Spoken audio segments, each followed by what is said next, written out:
Rawdon, what about these COVID restrictions that have just been announced and the threat of what could be another lockdown? I mean, does that worry you at all, or do you think it's going to affect the business?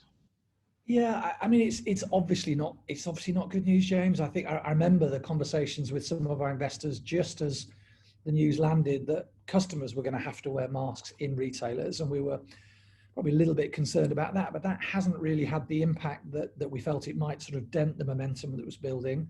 So I think the fact that retailer staff will need to wear masks is probably something that in a couple of weeks' time we'll just look back and it will just become the norm. Clearly a second wave is a threat. Whether we go to a full lockdown, I suspect not, but obviously we'll just have to wait and see how the numbers evolve and how the government responds. It's really tough to forecast. And in fact, probably for people in my job, trying to forecast that level of demand, make sure that we're not, missing opportunities, but also not being overly bullish. It's finding that right balance is absolutely crucial for everybody in the industry. We've been really judicious about stock levels. We've got our stock in really good shape in terms of our retailers. So I think as we go into the next quarter, I think we're probably in as good a shape as we could be. And I guess we're cautiously optimistic about what the future lies, because in terms of how the pandemic is going to affect the economy as a whole, I suspect, as everybody else thinks, there will be longer lasting economic impact, which is going to have some sort of impact on the industry. I don't think it's going to be broad brush though.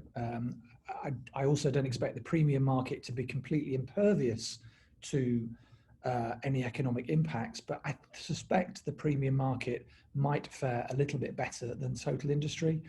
If we look at the sectors that are being hardest hit by COVID, it's going to be particularly things like the under 25 groups, who traditionally are not a market we play in. So whilst from a social perspective, it'll be devastating, if I stand back and look at it commercially, I actually think the premium market may hold up a little bit better than the rest of the industry, which again, for us as somebody that only plays in that segment, is possibly a little bit of good news.